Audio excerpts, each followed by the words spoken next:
আসসালামু আলাইকুম রহমতুল্লাহ। তথ্য যোগাযোগ প্রযুক্তি নিয়ে চলে আসলাম। এইচএসসি অথবা একাদশ এবং দ্বাদশ শ্রেণীর আমরা আজকে দ্বিতীয় লেকচার দিতে যাচ্ছি। এটা হচ্ছে 10 বছরের প্রশ্নগুলোকে অ্যানালাইসিস করে বোর্ড অ্যানালাইসিস করে 2016 থেকে 2026 সাল পর্যন্ত যতগুলো প্রশ্ন চলে আসছে পরীক্ষায় সেগুলোকে অ্যানালাইসিস করে আপনাদের জন্য একটা ফ্রি কোর্সের আয়োজন করছি। সবাই আমাদের কোর্সে থাকুন। এখন আমরা সরাসরি আলোচনা করে যাচ্ছি ইনশাআল্লাহ। আমরা গত ক্লাসে আলোচনা করেছিলাম হচ্ছে রোবোটিক্স এবং রোবোটিক্স ছিল, আরেকটা হচ্ছে আপনার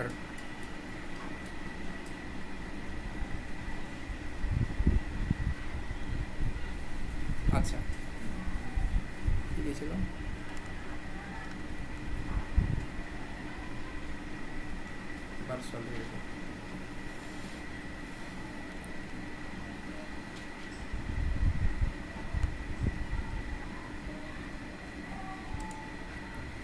আসসালামু আলাইকুম রহমতুল্লাহ। এসএসসি অথবা একাদশ দ্বাদশ শ্রেণীর তথ্য যোগাযোগ প্রযুক্তির আজকে দ্বিতীয় লেকচারে আপনাদের সবাইকে স্বাগত জানাচ্ছি। গত ক্লাসে আমরা একটা ক্লাস নিয়েছি 2016 থেকে 2026 সাল পর্যন্ত বোর্ডে যতগুলো প্রশ্ন চলে আসছে সেগুলোকে অ্যানালাইসিস করে আমরা একটা ফ্রি কোর্সের আয়োজন করছি। গত ক্লাসে আমরা আলোচনা করছি হচ্ছে ভার্চুয়াল রিয়েলিটি এবং রোবোটিক্স নিয়ে। আজকে হচ্ছে দ্বিতীয় লেকচার। প্রশ্ন হচ্ছে 2। টপিক যেগুলো নিয়ে আলোচনা করবো সেগুলো হচ্ছে কায়োসার্জারি এবং বায়োমেট্রিক্স। আচ্ছা, এখন আমাদের হচ্ছে এখানে চট্টগ্রাম বোর্ড, সিলেট বোর্ড, অনেক বোর্ডে প্রশ্নগুলো আসছে। সেই প্রশ্নগুলোকে আমরা একটা সামারাইজ আকার তৈরি করে আপনাদের একটা উদ্দীপক সিস্টেম দিয়ে ওই প্রশ্নগুলো প্রতিবারই যে আসে সেটার জন্য আমরা একটা ফ্রি কোর্সের আয়োজন করছি। আচ্ছা, এখানে দুইটা উদ্দীপক দিছে। ওই দুটো উদ্দীপকগুলো আমি আপনাদেরকে প্রথমে বেসিক জিনিসটা জানাচ্ছি। হ্যাঁ, একজন ডাক্তার একটি উচ্চ সুরক্ষিত গবেষণা ল্যাবরেটরিতে কাজ করতে পারে। সেখানে প্রবেশের জন্য তাকে একটি ক্যামেরার সামনে দাঁড়াতে হয়। হ্যাঁ, মানুষকে এখন ক্যামেরার সামনে দাঁড়াতে হয়, যা চোখের মনির অদ্বিতীয় বৃত্তাকার প্যাটার্ন স্ক্যান করে দরজাটি স্বয়ংক্রিয়ভাবে খুলে যাচ্ছে। বুঝতে পারছেন? আমি একটা দরজার সামনে দাঁড়ালাম, এখানে হচ্ছে চোখের মনিকে কী করে স্পর্শ করে স্ক্যান করে দরজাটি স্বয়ংক্রিয়ভাবে খুলছে। এটা হচ্ছে উদ্দীপক 1।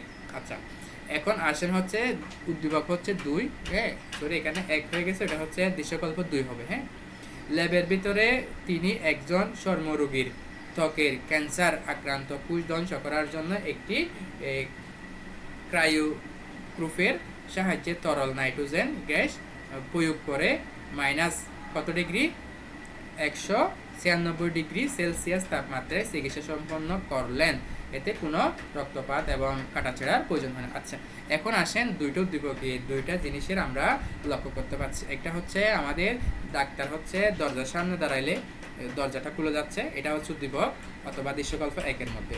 আর একটা হচ্ছে ক্যান্সার রোগের আক্রান্ত রোগীকে ক্যান্সারটাকে ধ্বংস করার জন্য সে মাইনাস 196 ডিগ্রি সেলসিয়াস তাপমাত্রায় কী করে প্রয়োগ করে, এবং সেখানে ওইটা হচ্ছে কোনো ধরনের রক্তপাত ছাড়াই কাটাছাড়া ছেড়াই সে কী করতে পারে, সম্পন্ন করতে পারে। আচ্ছা, এখন আসেন আমাদের প্রশ্নগুলো কীভাবে আসে এবং কেমনি আসে সেটা আমরা একটু জানবো। এটা হচ্ছে প্রশ্ন যেটা আছে কায়োসার্জারি শব্দের আক্ষরিক অর্থ কি, এটা হচ্ছে জাস্ট এক লাইনে বলে দিবেন। হ্যাঁ, আচ্ছা, এখন আমাদের মেইন আলোচনার বিষয় হচ্ছে কায়োসার্জারি এবং বায়োমেট্রিক্স। তাইলে এখানে বলেন তো কে কোনটার উপর ইন্ডিকেট করতে পারছেন? তাইলে এটা হচ্ছে যেটা হচ্ছে বায়োমেট্রিক্স, যেটা কি আছে বায়োমেট্রিক্স আছে, সেটা হচ্ছে কিসের নির্দেশ করবে আমাদের বলেন? বায়োমেট্রিক্স যেটা আছে সেটা আমাদের কিসের নির্দেশ করবে? সেটা হচ্ছে আমাদের যেটা স্বয়ংক্রিয়ভাবে দরজা খুলে যাচ্ছে তাকে কী করবে, নির্দেশ করবে। আচ্ছা, এখন আসেন এরপর আমাদের আর যে বিষয়টা নিয়ে একটু দেখতে হবে সেটা হচ্ছে কাটাছেঁড়া না করেই আমাদের হচ্ছে মাইনাস 196 ডিগ্রি সেন্টিগ্রেড তাপমাত্রায় যদি প্রয়োগ করা হয় তাহলে ওই রোগটা কী হয়ে যাচ্ছে, ভালো হয়ে যাচ্ছে। এটা হচ্ছে কায়োসার্জারি। বুঝতে পারছেন? ওই তাপমাত্রাটা মনে রাখবেন। আর হচ্ছে কোনো ধরনের রক্তপাত ছাড়াই এটা যে সমস্যা সলভ করা যাচ্ছে সেটা কী করবেন আপনারা মনে রাখবেন। আচ্ছা, তো এখানে দুইটা জিনিস দৃশ্যকল্প 1 এবং 2 আমাদের হচ্ছে এখানে মিস্টেকের কারণে এটা হচ্ছে দৃশ্যকল্প 2 হবে। বুঝতে পারছেন? এটা দৃশ্যকল্প কত হবে? 2 হবে। আচ্ছা, দেখেন তাইলে এখন কায়োসার্জারি শব্দের আক্ষরিক অর্থ কি সেটা আপনারা পারবেন। হ্যাঁ, সার্জারি শব্দের অর্থ হাতের কাজ। সার্জারি মানে কি? হাতের কাজ। ক্রায়ো শব্দের অর্থ হচ্ছে বরফের মতো ঠান্ডা বা অতি শীতল। বুঝতে পারছেন? তার মানে হচ্ছে ক্রায়ো সার্জারি অতি শীতল তাপমাত্রায় করা একটা চিকিৎসা পদ্ধতি। এখন এরপরে যে একটা প্রশ্ন আছে সেটা হচ্ছে প্রথাগত পাসওয়ার্ড বা পিনের চেয়ে বায়োমেট্রিক প্রযুক্তি কেন বেশি নির্ভরযোগ্য? আচ্ছা দেখেন, প্রথাগত আমরা যেগুলো দিই, মোবাইলে পিন দিই, লক দিই, হ্যাঁ, এগুলো অনেকভাবে আমরা বায়োমেট্রিক্স এখন তো অ্যাভেলেবেল, সব প্রায় মোবাইলে চলে আসছে। তো এখন হচ্ছে কেন এটা হচ্ছে বায়োমেট্রিক্সটা হচ্ছে কেন আমাদের বেশি গুরুত্বপূর্ণ বিষয় হচ্ছে এই জন্য, এখানে হচ্ছে ওইগুলো হচ্ছে হ্যাকিংয়ের কি হতে পারে, সম্ভাবনা থাকতে পারে। আর যদি মানুষের আঙ্গুলের ছাপ অথবা রেটিনা, হ্যাঁ, অথবা বিভিন্ন ধরনের প্যাটার্ন এবং বিভিন্ন ধরনের স্ক্যান করার মাধ্যমে যদি কোনো কিছুকে লক অথবা কোনো কিছুর পাসওয়ার্ড এবং যা কিছু দেওয়া হয় না কেন সেগুলো হচ্ছে একটা কি থাকবে, সুরক্ষিত থাকবে।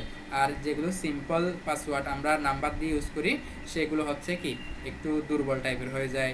সেগুলো বিভিন্ন ধরনের হ্যাকিং, যারা হ্যাকার আছে তারা বিভিন্ন কোডিংয়ের মাধ্যমে হ্যাক করার সম্ভাবনা থাকে। আচ্ছা, এখন আসেন আমাদের প্রশ্নের মধ্যে, ডাক্তার সাজ্জাদ দৃশ্যকল্প 1-এ ল্যাবের দরজা সুরক্ষিত করতে মানুষের শরীরের কোন অদ্বিতীয় বৈশিষ্ট্য পরিমাপের প্রযুক্তি ব্যবহার করেছেন? তাহলে আমরা একটু আগে বলে দিচ্ছি, এটা হচ্ছে কি কোনটাকে নির্দেশ করা হচ্ছে, বায়োমেট্রিক্স। কোন মেট্রিক্স? বায়োমেট্রিক্স।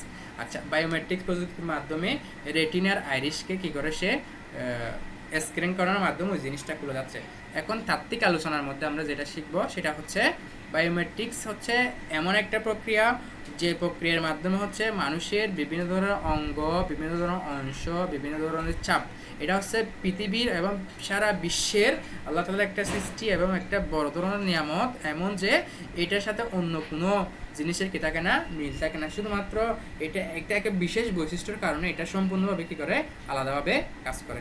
আচ্ছা, এটা কিভাবে কাজ করে সেটা হচ্ছে, একটা যদি আমরা একজন মানুষের ডাটাবেস যদি আমরা আগে করি কালেক্ট করি, সে ডাটাবেসের সাথে যার আঙ্গুলের ছাপ বলেন অথবা কোনো ডাটা বলেন যার সাথে মিলবে তার আইডেন্টিফিকেশনটা কি যাবে, সে শো করবে। এবং সেটা দরজা হোক অথবা সেটা এনআইডি কার্ড হোক অথবা সেটা পাসপোর্টের অন্যান্য কাজ হোক, যে কোনো কাজ এটা দিয়ে কি করা যাবে, শনাক্ত করা যাবে।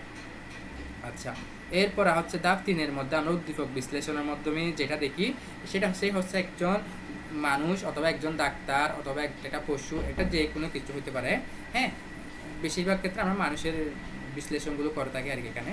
আচ্ছা, তো এখন হচ্ছে সে ল্যাবে কাজ করছে, দরজার সামনে দাঁড়াইছে, দাঁড়ানোর পরে চোখে রেটিনা আইরিশে স্ক্যান করার পরে ওই দরজাটা কি যায়, খুলে যায়। তাহলে এটা পুরোটা কিসের উপর নির্ভর করে, আমাদের হচ্ছে শরীরের যে একটা অঙ্গ প্রত্যঙ্গের কতগুলো একক এবং অদ্বিতীয় কতগুলো চিহ্ন অথবা প্যাটার্ন আছে সেগুলোর উপর কী করে সে নির্ভর করে। কিন্তু আগে এরকম প্রযুক্তি ছিল না এবং এটা বড় ধরনের এটা কি রাখে, ভূমিকা রাখে। আচ্ছা, এরপর আসেন আমরা দ্বিতীয় নাম্বার প্রশ্নে আমাদের বলা হয়েছিল হচ্ছে দৃশ্যকল্প 2-এর আলোকে চিকিৎসা পদ্ধতির সুবিধা এবং মানব জীবনে এর গুরুত্ব মূল্যায়ন করো। এটা আমরা একটু পড়াশোনা করি, আপনারা সবাই আমাদের ক্লাসগুলো ধীরে এবং সুন্দরভাবে করবেন, ইনশাল্লাহ অনেক কিছু শিখতে পারবেন। এগুলো হচ্ছে বুট অ্যানালাইসিস প্রশ্ন, এইগুলোর বাইরে প্রশ্ন হয় না সাধারণত। আচ্ছা, এখন দেখেন এটা হচ্ছে ক্রায়ো সার্জারি, আমি আপনাদের শুরুতেই বলে দিছি। তাহলে ক্রায়ো সার্জারি জিনিসটা কি, এটা হচ্ছে কোনো ধরনের রক্তপাত হবে না, অতি শীতল তাপমাত্রা প্রয়োগ করে যে ধরনের জীবাণু অথবা যেটা হচ্ছে শরীরের জন্য কি ক্ষতিকর সেটা কি করে তারা রিমুভ করে, হ্যাঁ, সেটা নিরাময় করার জন্য সে কি করে, চেষ্টা করে। আচ্ছা, এখন আসেন এটা আমাদের কিভাবে কাজ করে, এটার সুবিধাগুলো আমরা কি কি বিশ্লেষণ করতে পারবো। রক্তপাতবিহীন চিকিৎসা, আমি তো একটু আগে বলছি এখানে ধরো কোনো ধরনের কাটতে হবে না, কোনো ধরনের অস্ত্রোপচার করতে হবে না, হ্যাঁ, অস্ত্রোপচার করতে হবে না, এবং অন্যান্য যেগুলো কাটা ছিঁড়া কাচি এইরকম জিনিসের কিনে কোনো প্রয়োজন নাই। শুধুমাত্র এটা তাপমাত্রার মাধ্যমে এটাকে করা হয়, নিয়ন্ত্রণ করা হয় অথবা নিরাময় করা হয়। হ্যাঁ, এরপর হচ্ছে 2 নাম্বার দেখেন অ্যানেস্থেসিয়া। আচ্ছা আচ্ছা, তাহলে দেখেন অ্যানেস্থেসিয়া মুক্ত, হ্যাঁ, অত্যন্ত শীতল তাপমাত্রায় একান্ত স্থানটি স্বয়ংক্রিয়ভাবে অবশ হয়ে যায়, তাই রোগীকে আলাদা করে অজ্ঞান করতে হয় না। বুঝতে পারছেন? আচ্ছা, দ্রুত নিরাময়, এই দ্রুত নিরাময়টা কীভাবে হয় সেটা আমরা নাইট্রোজেন এর একটা শীতল তাপমাত্রা, হ্যাঁ, কেবল ক্যান্সার আক্রান্ত টিস্যু ধ্বংস সেটা না, এবং অন্যান্য কোনো যদি কোষের কি হয় ওই চারপাশে যে ভালো কোষগুলো থাকে সেগুলো কোনো ধরনের কী করে না, সে ধ্বংস করে না। শুধুমাত্র যেটা আক্রান্ত করছে, যেটার জন্য রোগটা দেখা গেছে তাকে কী করবে, সে শুধুমাত্র ধ্বংস করবে। ঠিক আছে, এটা রোগী অপারেশনের দিন বাড়ি ফিরে যেতে পারে। আর অন্যান্য অপারেশনের ক্ষেত্রে কিন্তু রোগীকে হসপিটাল থাকতে হয় 4 দিন, 5 দিন, 10 দিন এরকম থাকতে হয়। আচ্ছা, তাহলে মানব জীবনে এটা গুরুত্ব এবং সিদ্ধান্ত। আমি তো একটু আগে বলছি, এটা হচ্ছে টিউমার হোক, ক্যান্সার হোক, হ্যাঁ, বিভিন্ন ধরনের প্রজাগত অথবা বিভিন্ন ধরনের বংশীয় অথবা হ্যাঁ জিনোটাইপ ফিনোটাইপ বিভিন্ন ধরনের থাকতেই পারে মানুষের। এটা হচ্ছে সহজ এবং কম খরচে, খরচটা যদিও একটু বেশি এখন, হ্যাঁ, তারপরেও এটা হচ্ছে মোটামুটি হচ্ছে আমাদের মানব জীবনের জন্য বেশি উপকারী এবং হচ্ছে এটা কার্যকর ভূমিকা রাখে। এটা হচ্ছে বৈপ্লবিক পরিবর্তন এনেছে চিকিৎসা ক্ষেত্রে, যার ফল হচ্ছে আইসিটির বড় ধরনের একটা ভূমিকা। তাইলে আমরা আজকের ক্লাসটা এখানে শেষ করছি।